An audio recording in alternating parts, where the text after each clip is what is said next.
Hello and welcome to Open, the show that opens the Bronx and the rest of the world to you. I'm Kibin, Alleyne, covering in for Daren, Jaime, and today we'll update you on what's happening in and around our borough. Coming up, we'll learn about a grant helping further improve health in the Bronx, Westchester, and Lower Hudson Valley. Then we'll discuss an event honoring women who are leading, pioneering, and empowering others. Also, we'll sit with a relationship expert who will share insights on identifying the red flags of a toxic relationship. And finally, we'll focus on a media platform assisting individuals in achieving their maximum potential by providing easily understandable content. So stay tuned, all this and much more is headed your way because we're now officially open.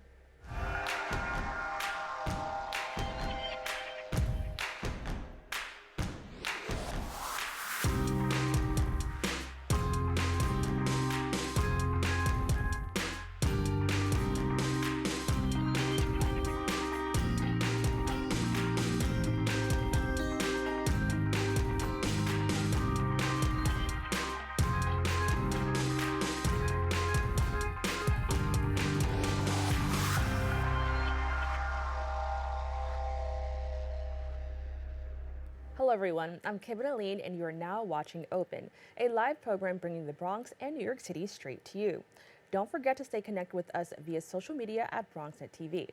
Some things have been going on throughout this past week. We'll take you through it with some Bronx updates.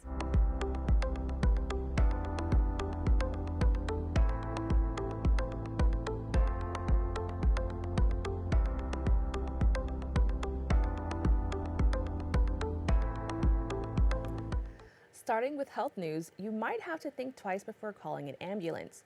The New York Fire Department hiked the cost to ride in a standard ambulance to $1,385. Furthermore, the per mile cost has jumped from $15 to $20. The FDNY said this rate hike in part reflected the increased salaries paid to EMS workers and inflation. Furthermore, the agency stated the rate increase aims to reduce the amount borne by city taxpayers in providing the service. In other news, New York City Mayor Eric Adams announced that 500 Apple AirTags will be available for free for automobile owners within the confines of the 43rd Precinct in hopes of combating a rash of grand larceny auto crimes. According to the mayor, these tags can be hidden anywhere inside of a vehicle, and if the car is driven, the owner will receive a notification on their cell phone alerting them that their property has been taken without their consent. Owners will also be able to track their vehicle, thus being able to notify police exactly where the car is. The AirTags, which will be distributed at the local station house, comes as the Adams administration is seeking to combat crime. According to the NYPD, Kia and Hyundai vehicles have been prime target of these joyrides due to the manufacturer fault, allowing them to be jump-started using charging cables, which has been widely publicized and even encouraged through social media platforms.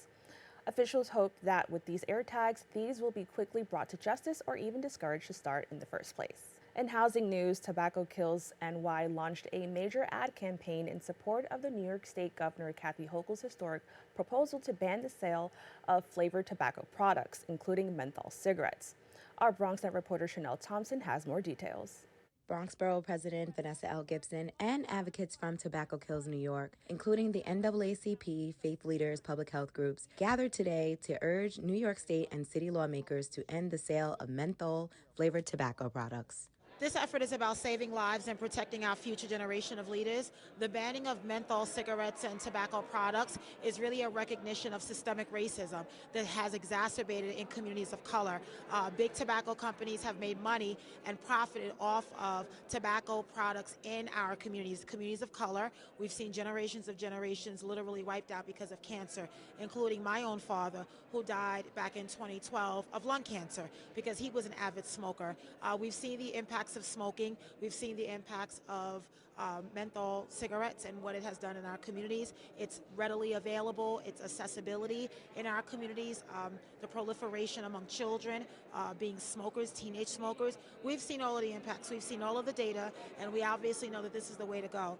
Many of those in attendance have lost friends and family members due to health defects that come with smoking cigarettes. I spoke to one teenager who wanted to tell us the importance of this rally and what it means to her. I lost my aunt and my uncle due to this affective situation, so it should be a big take, a big understanding. And my take after hearing the panel today is very eye-opening, because it shows that our generation is very much in trouble if we don't take effect on this situation now. So I just feel like it's something that we should really pay attention to, and the government should really much so put their eye on this thing, so my generation, the future generation, can have something to look forward to. Founder of the People's Assembly, Bridget Brantley knows a lot about protecting our youth and standing up for what is right when it comes to the safety of them.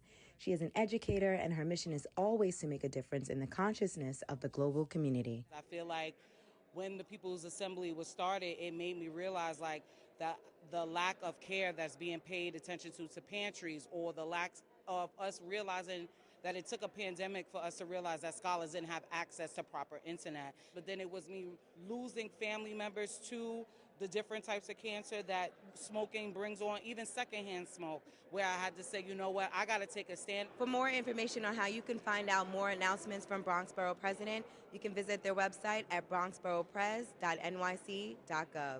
Reporting for BronxNet, Chanel Thompson. Thank you, Chanel. That's all for the Bronx updates. We have to take a quick break, but we'll have more open for you when we return. We all know what it's like to feel alone. But it just takes one new connection. Want to get out of here? To empower many. This is unbelievable. It doesn't take a superhero to bring forces together. We all have the power to reach out. Let's go! And help someone feel like they belong. Pretty cool, huh? We are stronger together.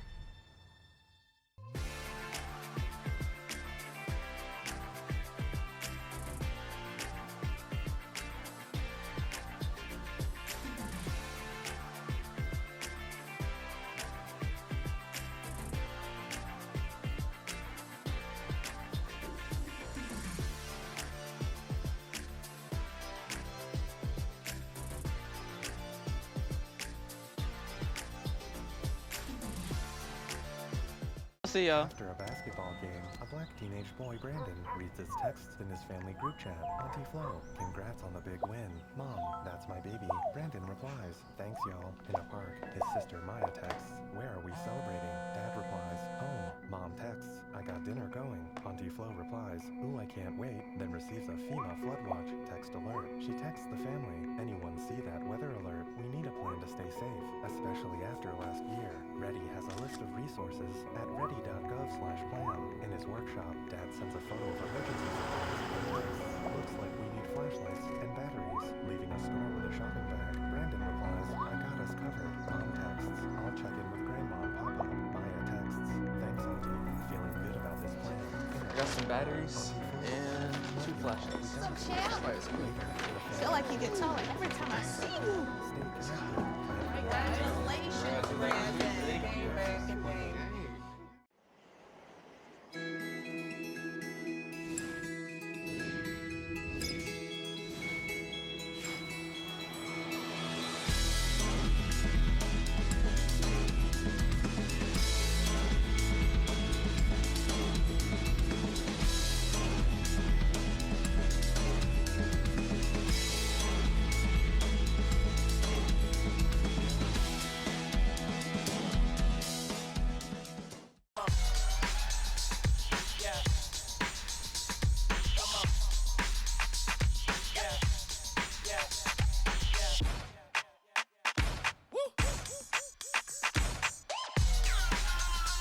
You're not going to get it all right.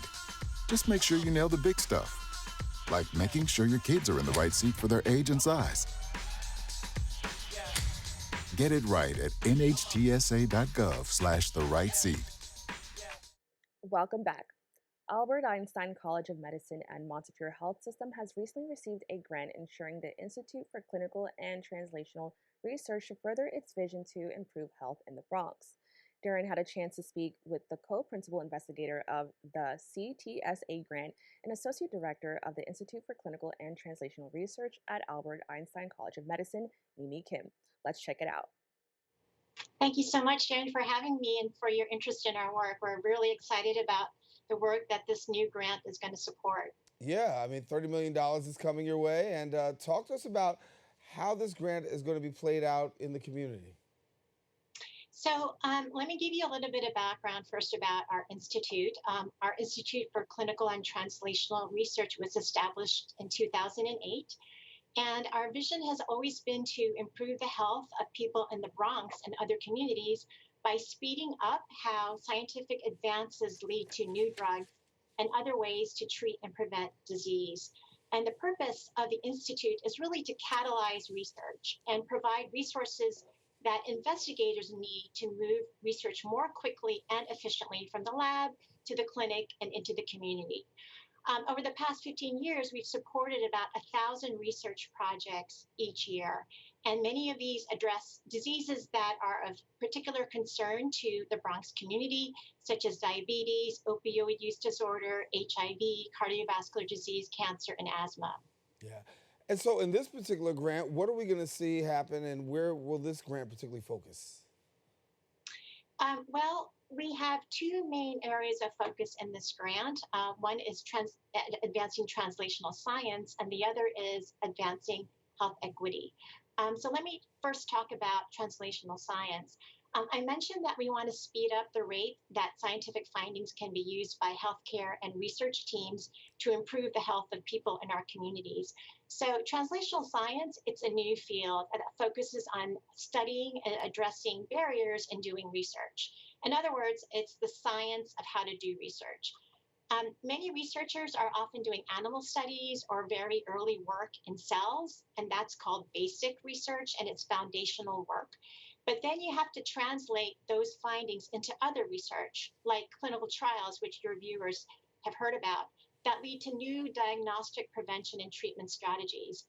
But doing this translational research is very expensive and often takes a really long time. I think many people would be surprised at how costly and extensive the behind the scenes work is for research. For example, it can take on average 10 to 15 years from time of early development of a drug to when it reaches the medicine cabinet. So our scientists need staffing, training, equipment, access to data, information that can help them in their own studies and ways to make recruiting patients more efficient and effective. So the funds from our new grant will help us to advance the field of translational science and improve what we call research infrastructure. Yeah. I want to talk for a moment about health disparities because we find them very huge across New York City, even in Westchester County. And I think the COVID-19 pandemic has really helped to further exacerbate what already existed, the fact that there were these health disparities. But I know that a part of this grant is really going to speak to dealing with that and addressing that. Absolutely. So we're going to do a number of things to help address health disparities. First, Einstein and Montefiore has always been committed to equitable access to healthcare, education, and research for all people in our communities. So this grant will help ensure we continue and expand on that work. We previously supported programs that advance health equity, meaning so that everyone has a fair and just opportunity to achieve their best health, regardless of race, socioeconomic status, ethnicity, or where they live. So, for example, we backed Montefiore's program to incorporate screening patients at their doctor's offices to better understand the challenges that they face. For example, access to healthy food or transportation so they can keep their medical appointments. So what we're going to do with our grant is to launch new resources for research that advances health equity. Our institute's theme is building bridges in the Bronx and beyond. And that just emphasizes that part of our work will be developing ways to engage the community so that residents can help us think about research directions and priorities. And we also want to understand and mitigate larger issues like bias and discrimination in health systems that prevent people from getting the care they need and deserve. For example, a big project that we're sponsoring with funds from the new grant is to study and address knowledge gaps and biases and the inclusion of people with developmental disabilities in research.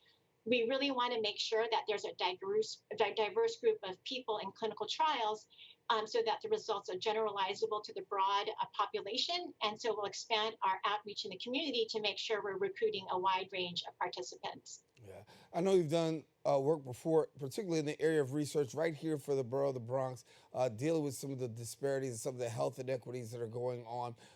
Can you share with us a little bit more of your background in this area? Because this isn't the first time around for you. No, it's not. But as I mentioned before, this is work that we have engaged in all along. But we are in particular going to develop more effort to advancing health equity. It's a very complicated issue, understanding the causal factors that result in health disparities. And so we're going to develop new methods to better disentangle what those issues are, how to address them. Another important factor in addressing health disparities is training a diverse workforce so that the health professionals better reflect the communities they serve. And we will also develop novel digital tools to facilitate the enrollment of diverse patients into our studies. Yeah. Well, you've got people in the Bronx and you've got people in Manhattan who are watching and across the city. How could they be involved in the research or partake in this, as part of this grant? Right. So again, our institute is supporting numerous ongoing studies in different disease areas, many of which I mentioned, diabetes, cancer, asthma, that are of greatest concern to the Bronx. But our institution also has strengths in studying other areas like aging-related health conditions, developmental disabilities, and psychiatric disorders. And so to get involved and learn more about these and other studies, I recommend that people go to our Institute for Clinical and Translational Research website. There's a lot of resources, information there about our ongoing studies, to contact our office to learn more. And we also encourage people to join the community advisory boards that Montefiore has developed to help inform our research priorities and activities, because we want to make sure that what we do in our institute is in line with the priorities and concerns of the community. Yeah. Dr. Kim, I want to thank you so much for joining us and sharing. And as we look at this $30 million grant, before we go, talk a little bit about the duration. This is $30 million over a course of how long? So over a course of 7 years. Good. So, of course, we got a lot that we can look forward for here in the Bronx as well as across Manhattan, New York City. And thank you so much for sharing with us. Thank you so much for having me today. All righty. Well, we want our viewers to know if you want more information, you can visit the website at einsteinmed.edu/centers/ICTR. Also, follow them on Twitter at EinsteinICTR. We encourage you to don't go anywhere. We got more open coming up right after this. Where did the time go? I don't know how I got here. You've done the hard part. You quit smoking. Now do the easy part and get scanned for lung cancer. If you smoked, you may still be at risk, but early detection could save your life. Talk to your doctor and learn more at savedbythescan.org.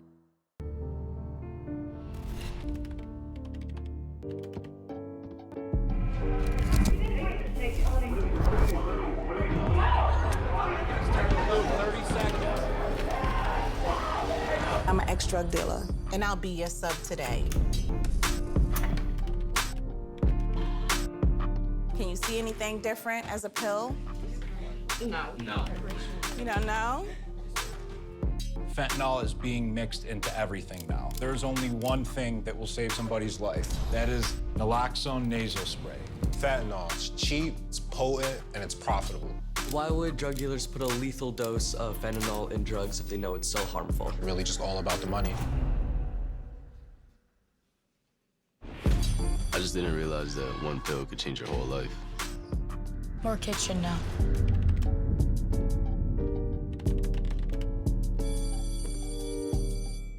Is it time yet? It's time. I'm starting time for dinner. Oh, terrific.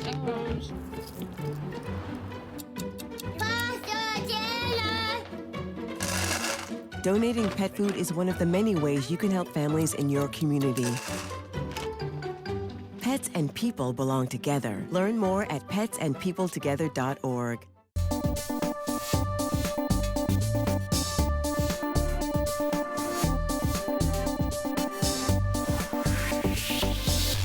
Every day, thousands of kids start vaping. And I can't let this happen to my kid. Of course, it's awkward to talk to your kids about the dangers of vaping. Hey, bestie, how sketch is ready? It's hard to get their attention. Ready? Go. Yes. Look at that. You didn't turn yours over. So if you want to talk to your kids about the dangers of vaping, you have to get it trending. Right, Backpack Kid? Let's do it. First, invite your kid to do the vape talk. Let's try this. All right. Why is he here? Yeah, I gotta get it trending, honey. Come on. To the left.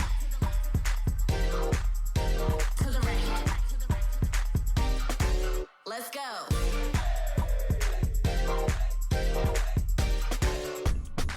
Oh, honey, can we talk? Yeah, what's up? I see a lot of your friends vaping. Visit talkaboutvaping.org for tips on when and how to have the vape talk. Dear moms and dads, what you have achieved here today is going to help us and our futures. It is why we are coming up on stage to collect your diplomas. You know it's true. Mom, we love you always. Everything I do, When you graduate, they graduate. Visit finishyourdiploma.org to find free and supportive adult education centers near you. Welcome back. Schneps Media has been honoring New York professionals and promoting networking amongst residents since 1985. Their Power Women of the Bronx events bring together strong Bronx businesswomen to connect, support, and recognize each other's accomplishments. Here now to share more information about this year's Power Women of the Bronx event is Schneps Media's Director of Corporate Events, Demetra Mattone, and Deputy Director, Toni Cimino. Thank you both so much for joining me. Thank you. Thank you for having us. It's our pleasure. Now, Thank you. I want to just jump right into it. For those who are not very familiar with Schneps Media, can you just give us a brief overview about, the work that you guys do? Surely. So I'm Demetra Mattone. I thank you for taking the time to speak with us, along with Toni Cimino. We run the corporate event division. On May 24th of this year, we'll be honoring Power Women of the Bronx. But a little history on our company. We own almost 100 publications, digital, print, broadcasting. So we have a very strong base, and we are owned by a family. So it's wonderful to work in a family-owned business. We are doing events, bringing people together. They're networking from Montauk to Manhattan. So we are lucky to have our women, our fabulous women to honor on the 24th of May. Thank you. Now, I want to talk about the Women of the Bronx event. Is this, could you just talk about a little bit about what inspired this event? I think it's amazing to highlight women in business, since it's not something that we often see. So can you just talk about, what inspired just the creation of that event? Surely. Sure. So our own Power Woman, Victoria Schneps, who is our president and co-publisher, years ago in 1985, actually, she's a woman-owned business. She saw the landscape and decided to change it to bring women to the fore. So we've been doing this for many, many years, supporting fierce, fabulous females. And Vicki has been just at the forefront of making waves and making change in our communities. Now, what can people expect when they attend these types of events? I understand that networking is a huge part of it. And I know that networking can be a little bit stressful or intimidating for a lot of people. So can you first just explain what people can expect when they attend these type of events, and talk a little bit more about networking? Absolutely. So our events are stress-free, okay? We create really fun environments. So we have an agenda. From 5 to 6 p.m., we have our Hour of Power with our honorees only, where they introduce themselves to one another. We do photo ops and we do video interviews. So that's for our honorees only, woman to woman. Victoria leads the stage, and we always have our beautiful Vanessa Gibson, borough president, attend, and she's another woman who really, really gets the party started with our honorees and makes them feel at ease. And then from 6 to 7:30, we do what we do, our ultimate networking party. So it's fun. It has music. We serve food, drinks. People are really open and introduced to one another. So it's a very relaxed, fun atmosphere where they're not stressing like, oh, do I know who I'm talking to? Or do I know what I'm saying? Or did I say the wrong thing? It's all good. It's all right. And I'm really, really proud of the work that we do during that time, because we make a lot of personal one-on-one introductions. Because a lot of our attendees are like, oh, I want to meet this power woman or that power woman. So we have a very large staff. Our staff really facilitates the one-on-one personal introductions and puts everyone at ease. Then at 7:30, we take this whole fabulous crew into the main ballroom, and we have a sit-down awards dinner.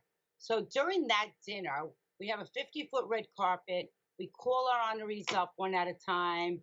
They dance down the red carpet. They have their table, their colleagues, their supporters walk behind them, get on stage. They're given a beautiful award, the ones that we call the Vicky Award. It's beautiful. And then what we do is we have our honorees do another photo shoot. We do another video of them walking that red carpet and accepting their awards. So as one honoree is getting their award, the rest of the room is cheering them on. So I promise you, it's nothing but fun, networking, and a lot of new connections. So I heard you say Vicky Award, and it just sounds like so amazing. Can you just talk a little bit about, what that award means, and, when somebody gets a reward, what does that mean that they've accomplished? So the Vicky Award is actually a beautiful statuette that we give each of our honorees, especially our fierce, fabulous females. And these are keepsakes.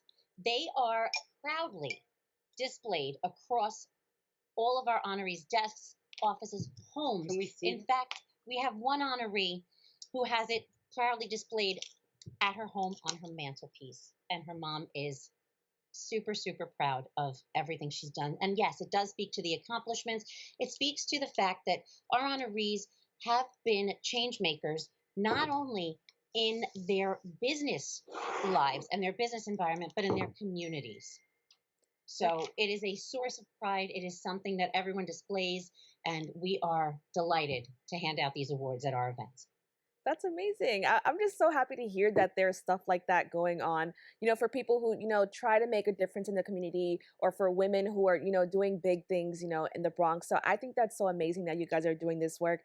How do you go about selecting or nominating someone for this award? Because I imagine there's so many powerful women doing great things. So, what goes into making that decision?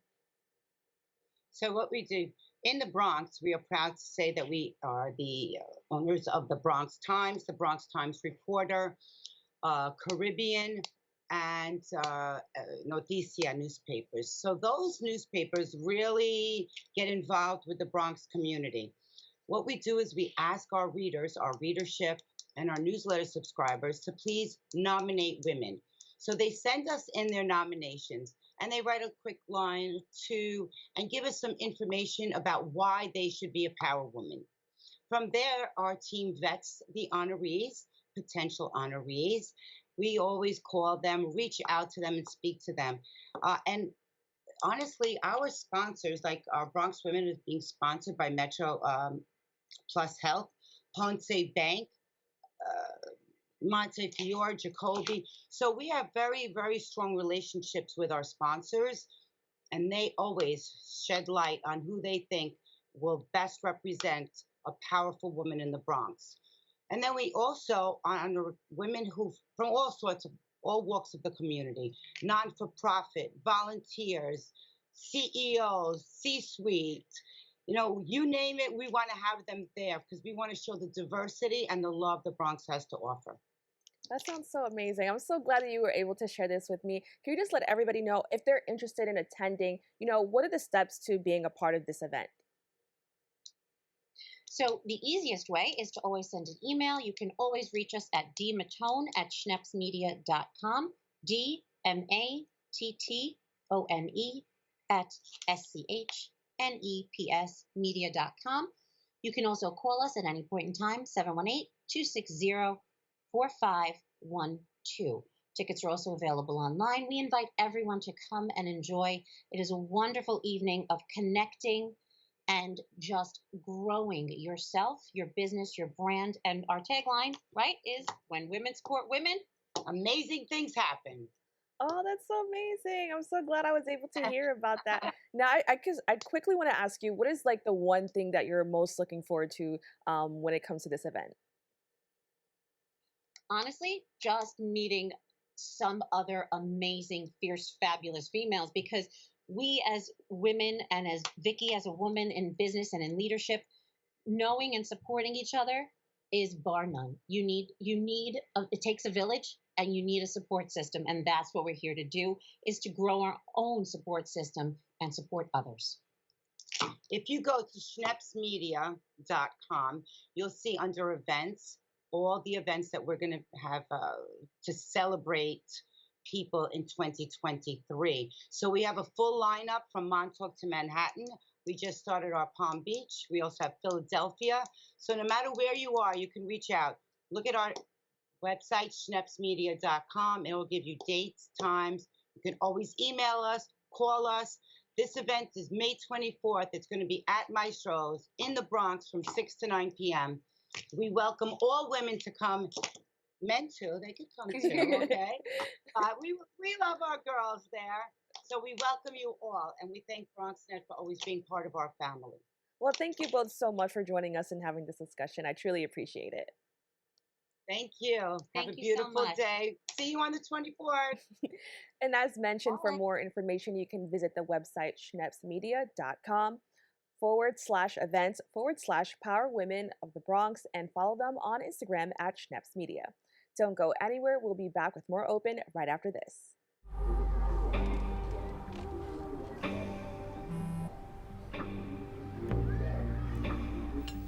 I don't know why you're so sad. You've got a roof over your head. Bro, you gotta stop with that depression stuff. That's a white people thing. Escúchame, en esta casa los hombres no lloran.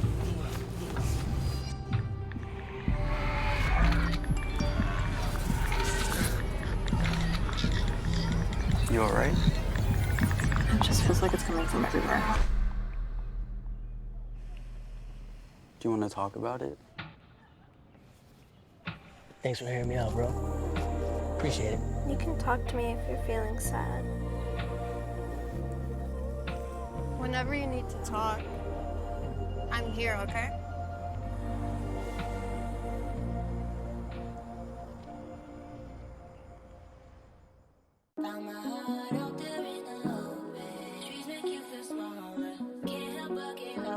Feel the beat of nature at a park or forest near you. Find a forest and music inspired by nature at discovertheforest.org. ¿Qué color? Perfecto, mijo. Gracias. Thank you. What's wrong, mijo?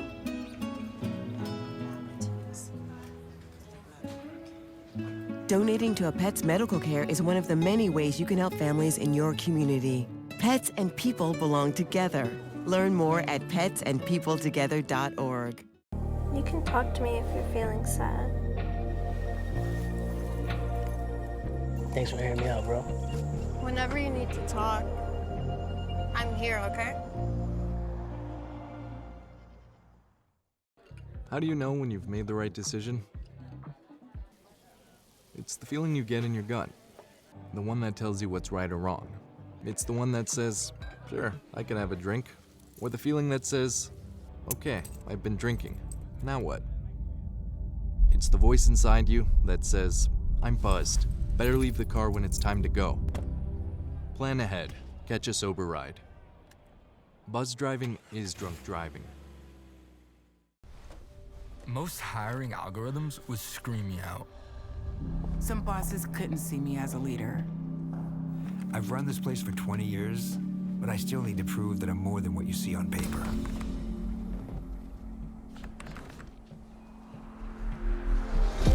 I've been running code as long as I've been able to reach a keyboard. This is what I do. It's second nature for me, coordinating 100 details at once. It's the way my mind works. I have a very mechanical brain. I sold them on my skills. You gotta be so good they can't ignore you. My magic is analytics and empathy. That's how getting clients. You have to have the confidence in yourself to show up and defy the odds. I'm more than who I am on paper. I never got a college degree. And today, I'm the CEO of my own company. People want to tell me I'm one in a million, when actually I'm one of millions. Stars are all around us. It's time for them to shine. Welcome back. Toxic relationships can take a toll on your mental and emotional health. The fear of being alone can drive people toward toxic partners or keep them in unhealthy relationships. Daren recently spoke with relationship expert Shauntay Dunbar about signs individuals can look out for in a toxic relationship. Let's take a look. I guess it's the end of the cuffing season, so we got to get rid of toxic relationships, huh? It's nice to be back. And yes, you are absolutely right. It's time to clean up shop. So, yes, goodbye to toxicity. Being with anyone who is dishonest, disrespectful, abusive, mentally, physically, emotionally, probably gaslighting you, love bombing, if you feel intimidated. These are all things that just aren't healthy for you all around. So it's time to get rid of it.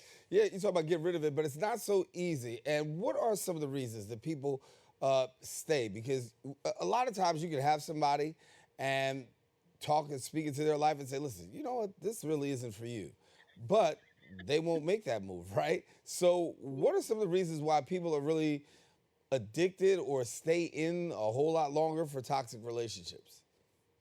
Honestly, some people just believe in struggle love. They feel like if they just stick it out, then there's a rainbow at the end of the tunnel. And to be quite honest, if a person is not changing for themselves, they're not going to change for you. So it's kind of delusion thinking that it'll be better. There are some people who think they don't deserve any better. And this is how we end up stuck, right? And then you also have to think about the reason you got into the relationship in the first place, right? Did you want to be with this person or did you really need to be with this person? That can make a difference also. Yeah. We hear the term being love bombed in a relationship. What is being love bombed? Somebody's out there like, what are you talking about? So, love bomb is a form of manipulation in a relationship. It's basically that instant connection or trying to figure out that instant bond. So, like, we're soulmates or you're so thoughtful. I just love how you are. I love how you just, always give me the menu first. We should be together. It's kind of weird, but for someone who is longing for someone to, want to be with them so badly, they don't really see it. So it looks different for everyone. But someone calling you 12 times a day, I don't know how normal that is. Getting Right. psycho, no? Yeah, I mean, listen, if some people get 1-2 calls a day, that's satisfactory. To be called 12 times a day, yeah, you gotta get a life, man. So you have relationships, and during this time of year, relationship experts talk, such as yourself, talk about spring cleaning. It's time for spring cleaning. How does a person go about spring cleaning in their own relationship? So when we think about spring cleaning, you think about the traditional sense, right? We're cleaning out closets, we're dusting out those corners, we're, just making room for new and fresh things. And you want to do the same thing in your relationship. This is the time to ask, like, is there something we should do more of? Is there something that we used to do that you miss and maybe we can probably start doing it again? Do you want to try something new? This is the time to just be raw and honest. And you find out basically like either you're doing really good, you and your partner, or you might need a little work. Yeah. So we talked about the bad. Let's talk about the good. What is a good, happy, secure relationship? Oh, I always say one where you feel safe, one where there's trust, you're being honest, you feel comfortable with this person, you actually want to be with this person, you can enjoy your time together, you are healthy enough to enjoy your time apart, and you just have this open communication with each other, and you can tell each other any and everything without feeling that the person will judge you or make fun of you. It's a lot of comfort and joy in a secure relationship. But sometimes we have to admit those are the harder ones to find. So you get more toxicity sometimes than you do finding sometimes people who are in a secure relationship. Any tips on how to better secure that relationship? The best thing to do is to work on yourself, right? Usually we attract what we are. So if you're a person who is a little needy or a stage 5 clinger, someone who love bombs is obviously going to be great, right? Right. but doing the work, working on yourself, becoming your best you. And what's people don't really realize is that when you're happy and you're joyful on your own, it's like this light and this energy comes off of you, and you'll attract other people who are similar. I mean, obviously, you have to practice your discernment because there are some out there who look to prey on that. But, still do the work, always become your best self. And that's the best thing you can offer in a relationship, just being at your best. Yeah. We hear about falling in love and then, growing in that love. Give me your perspective, because when I hear people say, oh, I'm falling in love with him. I'm falling in love with her. And it's like, bruh, for real? Like, just like, come on now. You're getting to know them. I'm falling in love. You know I'm right. Come on now. You are right. I often hear that same voice too. I'm falling in love. It's like an instant trap almost. I mean, when we think about falling, usually we're associated with like instant, like it hurts to fall. You think about it and you're like a little cautious about it the next time around. And most time people are falling in love because they like the way the person makes them feel. It's not necessarily like that they like that person. They like what they do for them. So you got to think about it. Like if that person stops doing these things or saying these sweet things, would you still want to be with this person? So you got to be careful with falling in love. You Yeah. can fall out of it too. Yeah. Quickly. All right. I'm not messing with you today. Listen, let me go to my I'm next. behaving. I'm right, I'm not messing with you. Let me go to this. We're talking about falling in love. Let's talk about growing in love. How can we grow in love? So growing in love is actually, it takes time, right? Because we want to get to know the person for who they are and who they are in this moment, not necessarily who they have the potential to be. So when we grow in love, it takes us, listening. It takes us being vulnerable. It takes us not, feeling like we have to run away at the, sight of something like really small. It could be a yellow flag, not necessarily red. But, if you do the work, like I said before, and working on yourself and becoming your best self, you're more able to attract someone where you can grow together, right? Because ultimately, you have to choose each other. That's a great relationship where you choose each other every day. Yeah. Well, listen, before we go, got to tell people real quickly, what are you up to and what's going on? So book 2 is still in the works because I'm still living and still writing. So just when I think I'm almost done, it's like, nope, I got to add that story. Right. So yes, Diamond and Stilettos is still available on Audible and Amazon and Barnes and Nobles and all the places. And of course, you can check out my Instagram where I share funny reels and, information about relationships. They're absolutely funny. Shauntay L. Dunbar, good to have you. I'm not messing with you today. I got more work to do. Fine. Thank you. And it's been so good seeing you. We'll talk soon. Take care. You too. Thank you. Bye. All righty. For more information, listen, you can visit her website at divinginstilettosfirst.com. I got to admit, if you go there, you're going to laugh. I'm telling you. All right. Encourage you, don't go anywhere. We'll be back with more right after this.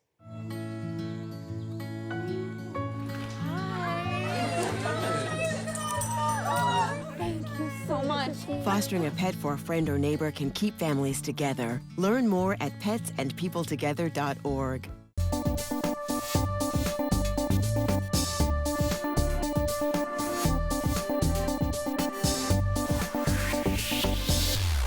My character, Shazam, knows all about growing up in a family full of teenage superheroes. They're bold. Where's everyone going? To fight crime? Okay. Adventurous. Shazam! There's never a dull moment. And no matter what happens, they'll always have your back. All they need is a place to grow and be themselves. And the best part is, you don't have to be a superhero to adopt a teen. Learn more about adopting a teen from foster care. Visit adoptuskids.org. You can't imagine the reward.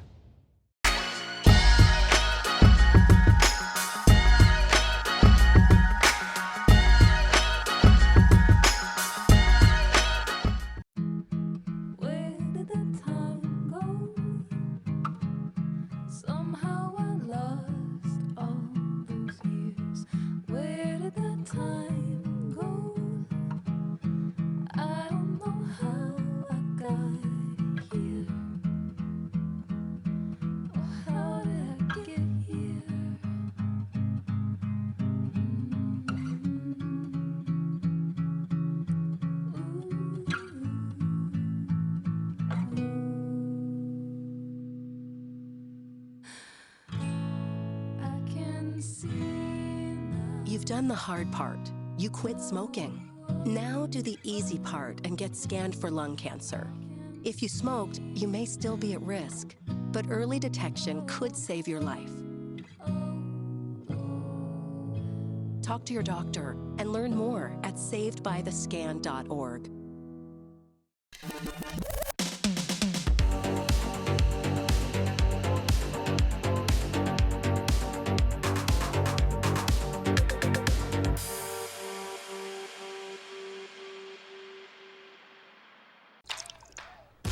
You're not gonna get it all right.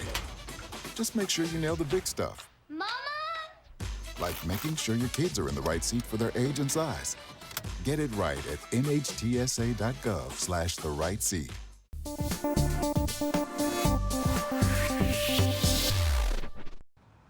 Even though we didn't grow up together, he's my favorite brother.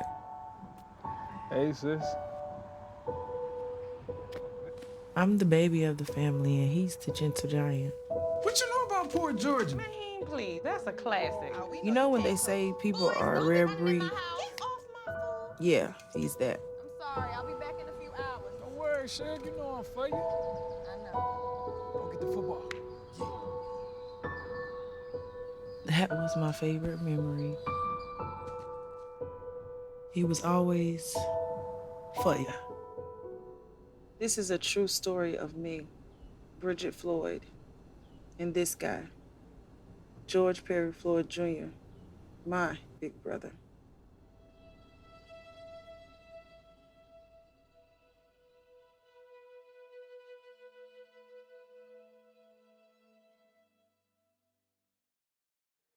Welcome back.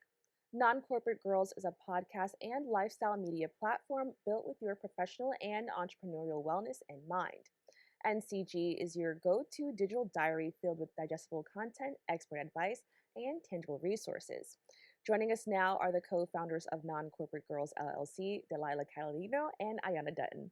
Thank you both so much for joining me. Thank you for having us. Now, I'm really excited to talk about this. Can you just first explain what was the inspiration behind the creation of Non-Corporate Girls? Yes, absolutely. So Delaila and I both worked in corporate spaces and what we call non-corporate spaces. So, side hustlers, freelancers, etc. And it was in working in one of our corporate environments where we both felt like we were dealing with a lot of toxicity. We felt like we were dealing with people who weren't understanding that we were people like the only ones in the space or the only women. And we weren't getting what we like to call our 4 C's, which are creativity, cultivation, collaboration, and change.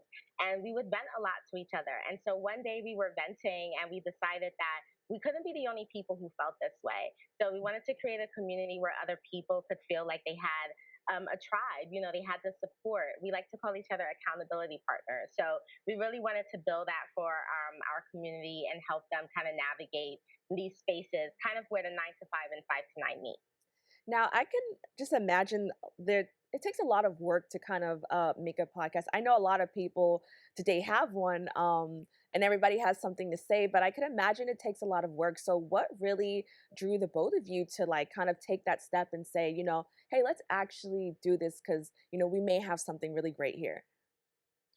To be honest, it's so funny that you mentioned that it takes a lot of work, because for us, it was something that literally came so natural. In those venting sessions, a lot of them happened through GChat, and we literally the idea just popped in our heads, let's make this a podcast. And I kid you not, within maybe 15 to 20 minutes, I came up with the segments of what they could be. We labeled them, and we didn't think they'd be finalized, but it came so natural. And so we felt like maybe this is the medium that we have to go with to share our stories. Now, what can people expect when they actually interact with, this project and they start listening? And also, I know it's called Non-Corporate Girls, but, is it for everyone to listen to? Can you just tell us a little bit more about that? Yes, we get this question a lot because when people think non-corporate, they think, oh, we're alienating corporate America. We're not. Non-corporate is literally a mindset. And where we want to help people kind of thrive is help them understand that they get to redefine how they pivot in their purpose. And that could look a lot of different ways. We talk to what we call 3 pillars: the 9 to 5, so your corporate professional, your entrepreneur, your 5 to 9, which is your entrepreneur, your founder, and then the people that sit in the middle of that. There are some people who work in corporate environments that have side hustles or passions, and they'll probably never leave their corporate environments, but they still want to be able to like thrive in what they're doing. And so when people interact with non-corporate girls, they're looking for one, accountability partners, because we hold everyone accountable for whatever it is that you want to do in your life, but also the support, the resources, the advice. We bring on a ton of guests. To date, we've had 43 amazing guests that are visionaries. You know, they fit into all 3 of our buckets, and they really help people see how they've been able to pivot, how have they've been able to launch their things that they're doing, or just thrive in a corporate world. And so people come to us to really, again, help foster and create that community, tips, resources, advice, and anything we can give them in between. Now, Yeah, and to add, oh, I'm sorry. No, you To add can to that, I add was to just that. gonna say, yeah, depending where you are in the journey, there's an episode that would resonate with you because we consider our episodes our open digital diaries, where from like inception of this idea until present, we have taken our listeners on the journey of where we started and where we at and all the things that have happened between. So for anybody trying to jumpstart an idea or be creative or just feel empowered, there's going to be something on the podcast for you to digest. Now, you kind of mentioned it as your digital diary, and I can imagine anybody who had a diary or, think of something as a diary, it's like you're really open and you're being very vulnerable. How does that, are there any challenges that come with that also, kind of having a job in corporate America? Or are there anything, is there anything that scares you about being so open, basically having a digital diary?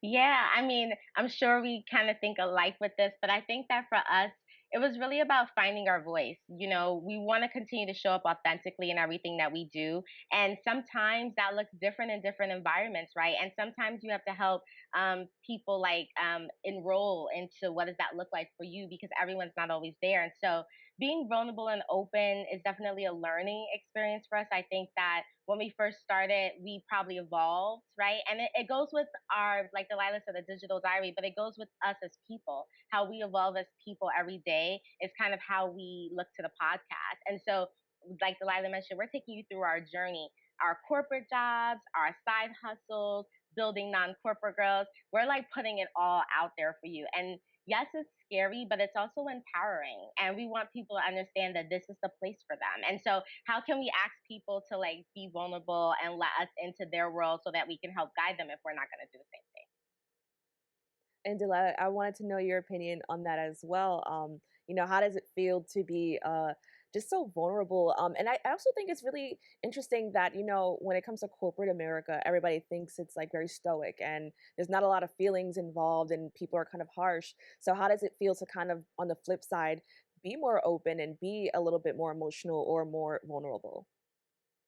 I think it's definitely been therapeutic to say the least, and also has presented so many opportunities. There's so many people that reach out and feel heard and listen. And also, again, back to the empowerment, it's about finding your voice and speaking up. I know with like corporate America, a lot of the stigmas is just that it's fast paced. It's easier to get overlooked because we may be the only people of color or the only women or we just first starting out in our careers, it can seem intimidating of how to get certain things across. And so those are things that we struggled with. So just sharing them, it's only going to help us find solutions or find community with people who have already been through that and could provide their insight. So it's never like anything to lose, but so much to gain.